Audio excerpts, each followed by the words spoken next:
Yes, bakunzi ba News Lab TV rero reka twongere tubifurize by'umwihariko igitondo cyiza turi mu gitondo cyo ku itariki 26 z'ukwa mbere 2026 birumvikana n'amakuru agezweho arimo n'umutekano politike na diplomasi tugiye kuba tuba updatinga tubabwira uko situation ihagaze imirwano yamaze guca ibintu mu bice by'umujyi wa Uvira by'umwihariko turaza gukomoza kuri izo nkuru zikomeye tubabwire uko situation ihagaze ariko kandi nyamuneka turaza kubabwira yuko nanone imirwano yongeye guca ibintu ahitwa Ndondo ubu tuvugana impungenge ni zose ku misozi by'umwihariko miremire iminembwe ibintu byakaze turaza kuba twikomozo tubiva imuzingwa muraza kunyemera ariko kandi iminembwe tugaruka ahitwa za Mikarati ndetse na za Nyamara kuri Puwezero ibitero bikomeye cyane by'igisirikare cya Repubulika Demokarasi ya Kongo FARDC byongeye gufata indi ntera turaza kuba twikomozaho tubiva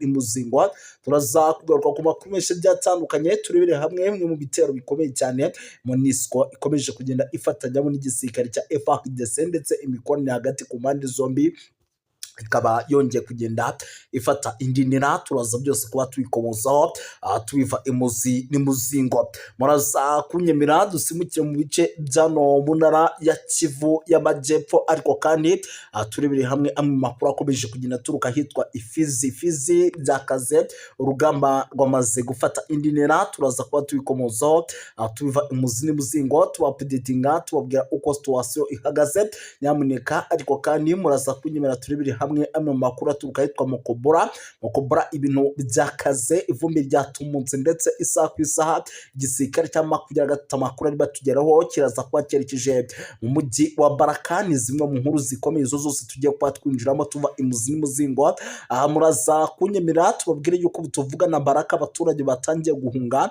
mu buryo navuga ko budasanzwe turaza kuba tubikomozaho tubiva imuzingo ariko kandi muze kunyemera tunarebere hamwe amwe mu makuru adasanzwe akomeje kugenda aturuka mu bice by'ahitwa Kalemi ubu tuvugana ingabo z'abarundi by'umwihariko zongeye kugeragezwa guhura n'akaga gakomeye cyane nyuma y'uko zikugenda zisuka Kalemi uko bwije n'uko bukeye turaza kuba twikomozo tuva n'imuzingwa muraza kunyemera turebere hamwe bimwe mu bice bya za Kisangani mu kanya gato gashize hongeye kumvikana amasasu menshi cyane ese mama 23 yabageze Kisangani bimeze bite turaza kubikomozaho turaza kugaruka by'umwihariko mu bice bya Shabunda ani muri teritwari ya Shabunda nyamuneka ibintu byakaze turaza kuba tubabwira situation uko ihagaze muri teritwari ya Shabunda nyamuneka isaha ku isaha igisirikare cya 23 gishobora kuza kwinjira bikomeye muri teritwari ya Shabunda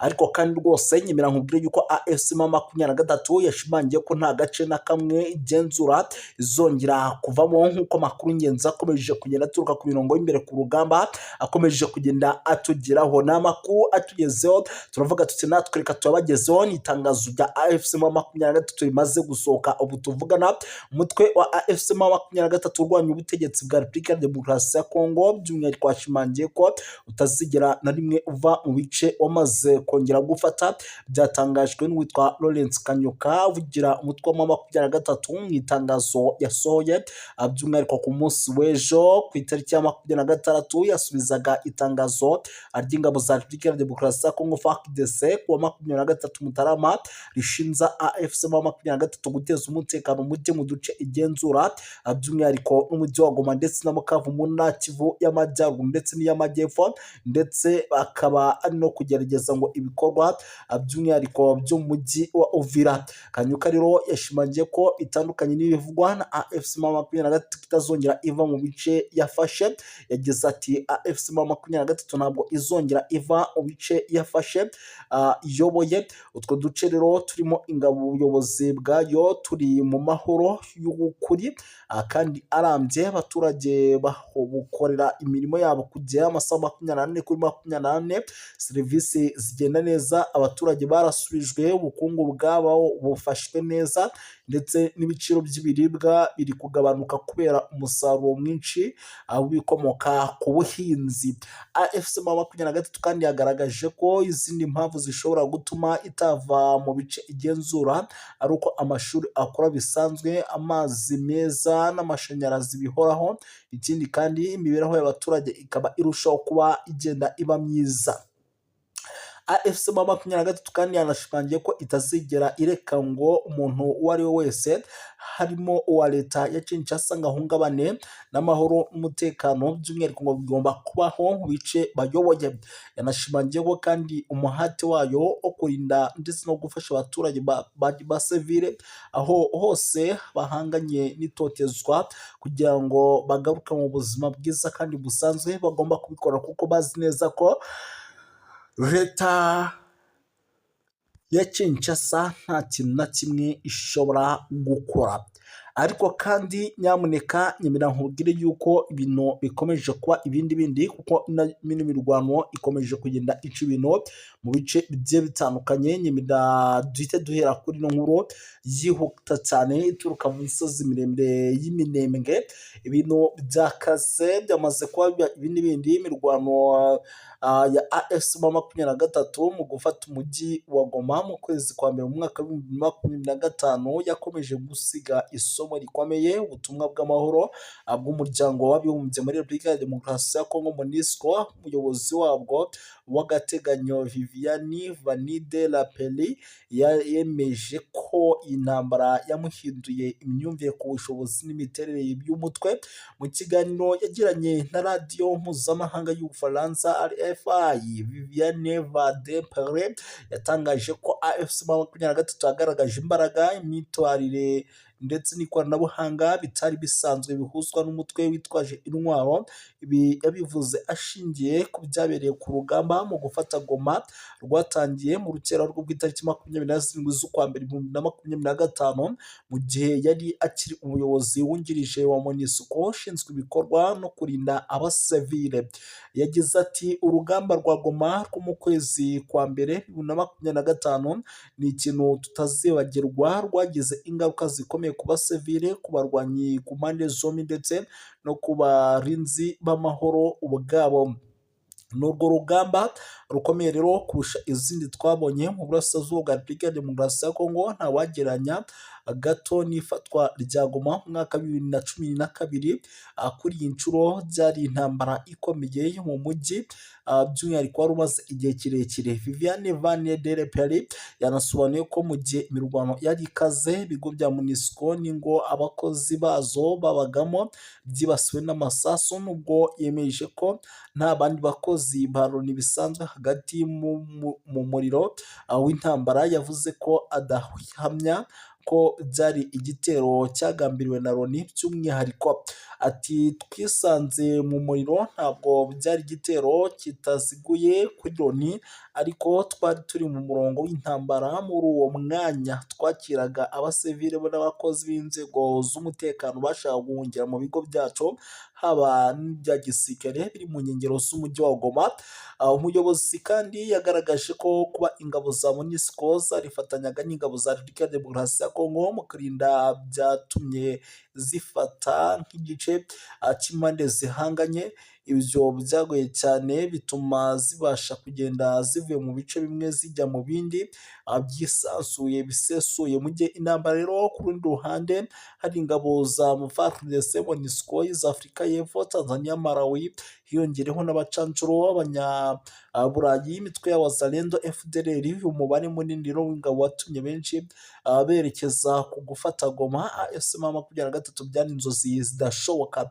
Nyamara Viviane Vanide Lapeli yemeje ko MONUSCO yari yaratekereje imbere ubwo ko Goma ishobora guterwa bitewe n'uko AFC M23 ifite ubushobozi budasanzwe. Yanagaragaje ikoranabuhanga uyu mutwe wakoresheje ryarushijeho kugenda rituma yizera yuko ibintu bishobora guhindura isura. Yagize ati yego twari twiteguye ko Goma ishobora guterwa, ariko ndagira ngo nshimire ko intare zasambwe zitandukanye no mu mwaka w'ibihumbi bibiri na cumi na kabiri ku yita gusa ntago bakitwa gusa inyeshyamba. Yongeyeho ko ku rugamba gufata ikibuga cy'indege cya Goma rwabaye urundi rwego rukomeye cyane n'intambara, aho ingabo zifatanya na Wazalendo zagaragaje kwigahagararaho ariko bikaza kugorana, bikaza kurangiza n'ubundi ibice by'umujyi nyamuneka bifashwe mu buryo navuga ko budasanzwe, bifashwe mu buryo navuga ko bwihuse cyane. Ibintu bikomeje kugenda bihindura isura ku mirongo y'imbere ku rugamba, ivumbi rikomeje kugenda ritumuka mu buryo navuga ko budasanzwe. Hari amakuru menshi cyane arebana n'umutekano, politike na diporomasi by'umwihariko akomeje kugenda atugeraho, aturuka mu bice by'umwihariko bikomeje kugenda biberamo imirwano yo ku rwego rwo hejuru, ubu tuvugana ahitwa Ndondo. Ibintu byamaze gufata indi ntera, ivumbi ryongeye gutumuka. Amakuru yizewe aturuka mu gace ka Ndondo ni muri grupama Bijombo muri teritwari ya Uvira mu ntara ya Kivu y'Amajyepfo, aravuga ko muri iyi minsi habaye imirwano ikomeye yahuje ingabo za leta imitwe irwanya by'umwihariko igisirikare cya leta. Nk'uko amakuru abigaragaza rero, tariki 25 z'ukwa mbere 2025 ndetse n'uyu munsi habaye imirwano mu bice bitandukanye bya Ndondo. Imirwano yaberaga cyane cyane mu gace ka Kajoka, mu birometero bike uvuye muri Morabya, ahazwi cyane nk'ahatuwe n'abaturage benshi b'Abanyamulenge. Imirwano ivuga ko rero yahuje uruhande rw'ingabo za leta ya FARDC, Barundi, FDLR, imitwe ya Wazalendo bahanganye n'ihuriro rirwana ubutegetsi bwa Repubulika ya Demokarasi ya Kongo ni AFC M23 MLD bitwirwaneho. Amakuru ava muri aba baturage kandi nabo bikurikirana hafi aragaragaza ko uruhande rw'ingabo za leta rukomeje kugenda rutsindwa bikomeye urugamba mu buryo navuga ko budasanzwe. Ariko kandi nanone ku rundi ruhande duce twa Rugezi ndetse na Mukoko zikoresheje drone z'intambara bigakomeretsa abaturage 4 mu midugudu ya Mikenke. Ibitero kandi byagaragaje nk'ikiza kwicwa nko kwica amategeko by'umwihariko mpuzamahanga yari yasinyiwe Washington, Rwanda ndetse n'i Nairobi. By'umwihariko byose rero bikomeje kugenda bigaragara mu buryo navuga ko budasanzwe. Ariko kandi uyu mutwe wongeye kwamagana umuryango mpuzamahanga kuba ukomeje kutagira icyo ukora ku iraswa ry'abaturage rikomeje kugenda rikorwa n'ingabo za leta ya Kinshasa ndetse na Bujumbura. Yes, twirukanse cyane rero by'umwihariko reka dukomeze tuve kuri no nkuru idasanzwe ikomeje kugenda itugeraho, ahubwo duhite dukomereza no mu yandi makuru arebana n'umutekano, politike na diplomasi ariko akomeye ku ruhando mpuzamahanga. Turebere hamwe ibijyanye n'ibikorwa by'ubwiyahuzi cyangwa se ibitero bikomeye cyane bikomeje kugenda bigabaga Bujumbura. Ibintu byakaze byamaze kuba biba ibindi mu buryo navuga ko budasanzwe. By'umwihariko rero dukomoze ku makuru menshi atandukanye arebana n'umutekano, politike na diplomasi. Turebere hamwe bimwe mu bitero bikomeye cyane bikomeje kugenda bigabwa misozi miremire y'Iminembwe. Mu misozi miremire y'Iminembwe rero rukomeje guhura n'umunyutsi. Misozi miremire y'Iminembwe, amakuru rero akomeje kugenda atugeraho aragaragaza ko nyamuneka yakomeje guca ibintu, ntabwo imirwano yarangiriye hano gusa ahitwa kuri Puezero hongeye kugaragara urugamba rukaze kanya gato gashize. Ni ku bitero igisirikare cya Repubulika Iharanira Demokarasi ya Kongo FARDC cyari kigize gutya kigabye kuri M23, ibintu byamaze kwa biteza akaga gakomeye cyane ndetse n'umutekano muke mu misozi miremire y'Iminembwe. Amakuru rero akemeza ko ngo igisirikare cya Repubulika Iharanira Demokarasi ya Kongo FARDC cyaba kirimo kirakora buri kimwe cyose gishoboka kugira ngo kize kwa kigabira ibice bivugwa ko byamaze gukabwa cyangwa se icyo bita gufatwa muri rusange. Amakuru ni menshi cyane hano arebana n'umutekano, politike na diplomasi ku rwego mpuzamahanga. Ariko kandi nyamuneka nyemerera nkubwire ko FARDC na Wazalendo bakomeje kwisuka nanone mu misozi miremire y'Iminembwe ku buryo bukabije cyane. Barimo barisuka rwose ku buryo navuga ko budasanzwe ubu tuvugana. Amakuru namaze kwakira rero nyamuneka nyemera mpite nyakugezaho kuko ntago ndi butinde. Ni mu gihe umutekano ukomeje kuzamba mu mujyi wa Uvira mu bice bikikije by'umwihariko intara ya Kivu y'Amajyepfo muri Repubulika ya Demokarasi ya Kongo, haravuga kwiyongera ku bwinshi kw'ingabo za FARDC zifatanyije n'imitwe yitwaje intwaro FDL ndetse na Wazalendo. Imitwe rero kuvugwa ko iri kurindwa mu gace ka Runingo kegereye ikibaya cya Rusizi ahagenzurwa n'ingabo z'ihuriro rya Alliance Fleuve Congo. Amakuru yizewe rero aturuka ku baturage ndetse no ku bantu bari aho hafi agaragaza ko kuva ejo bundi hatangiye kugaragara urujya n'uruza rwinshi rw'abasirikare b'abarwanyi bitwaje intwaro berekeza muri kariya gace gafite akamaro gakomeye by'umwihariko n'igisirikare, bitewe no kugerageza inzira z'ingenzi zihuza Uvira ndetse n'ikibaya cya Rusizi. Abaturutse aho rero ngo babonye ibimenyetso simusiga by'uko leta ya Kinshasa ishobora kuba yitegura gukomeza intambara mu gihe uruhande rw'amahanga rwo nta kintu riri kubikora, ahubwo ni imiryango mpuzamahanga. Bikomeje gusaba ibiganiro by'abanyekongo mu byihutishwa hagamijwe gushakira igihugu inzira y'amahoro arambye. Umwe mu baturage rero utuye hafi ya Runingo yagize ati twiboneye abasirikari benshi ba FARDC n'abarwanyi ba FDLR na Wazalendo bakorana bakomeje kwerekeza i Runingo ku bwinshi. Uko tubibona bisa nk'ibigiye gutangiza imirwano ikomeye cyane. Dufite ubwoba bwinshi mu gihe twari dutangiye kwizera ko ibiganiro by'amahoro bishobora kuza gutangira. Ubu tubona ibimenyetso by'intambara nshya kandi twe abaturage dukomeza kuyigwamo.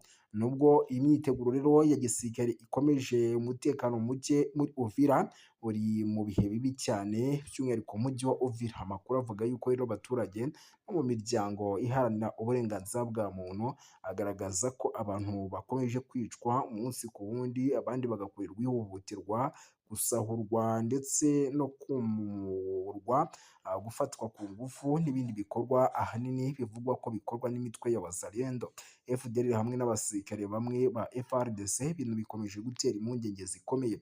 Abaturage rero bavuga ko imyitwarire myinshi y'abantu bitwaje intwaro by'umwihariko ishobora kuza kugira ingaruka bikomeye cyane ku baturage hato na hato, ariko kandi ibi bikaba byakomeje kugenda bihindura isura. Mu mateka rero Uvira ni ibice byakijijwe byagiye bigaragara uruhare rukomeye mu makimbirane y'imyaka myinshi irashize mu burasirazuba bwa Repubulika ya Demokarasi ya Kongo.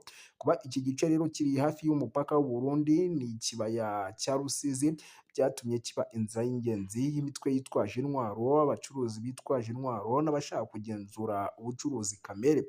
FDL rero n'umutwe ufite inkomoko ku basirikare n'inyeshyamba z'abahutu bagize uruhare muri jenoside yakorewe abatutsi mu mwaka w'1994 mu gihugu cy'u Rwanda, maze imyaka myinshi ukorera mu ntara ya Kivu y'Amajyepfo ndetse bakaba ari naho bafite indiri yabo. Wazalendo rero ku rundi ruhande n'imitwe yitwaje intwaro yita y'abaturage, ariko akenshi ishinzwe gukorera abaturage ihohoterwa aho kubarinda. FARDC nubwo ari ingabo za leta, nazo zakunze gushinjwa kurwana ku ruhande rw'abasivili cyane, kugira imikoranire idasobanutse n'imitwe yindi. Mu gihe AFC M23 rero igenzura ibice bimwe na bimwe by'ikibaya cya Rusizi, imyiteguro ya gisirikare ya FARDC nabo bafatanyije ikomeje gutuma amahirwe y'amahoro arushaho kuba make. Abaturage ba Uvira rero n'akarere muri rusange bakomeje gusaba ibitekerezo by'intambara bisimbuzwa ibiganiro bya politike, bigahurizwa mu banyekongo komeza ibiganiro aho gukomeza gutakaza ubuzima bw'abasivile. Mu ncamake rero ariya mayeri hagati y'intambara ishobora kongera gufata indi ntera, nta mahirwe make y'ibiganiro by'amahoro bikomeje gutinda. Icyizere cy'abaturage kiragenda gishira mu gihe amaraso akomeje kumeneka mu karere kamaze igihe kirekire kararanzwe n'intambara ndetse n'ibikorwa by'ubugizi bwa nabi. Uvira rero nyamuneka ubwoba bukomeje kuba bwose muri ano masaha ibiturika bikomeje kugenda byumvikana. Ni amakuru aturuka by'umwihariko muri karitsiye ya Kasenge nk'uko bikomeje kugenda byemezwa n'abaturage bahatuye.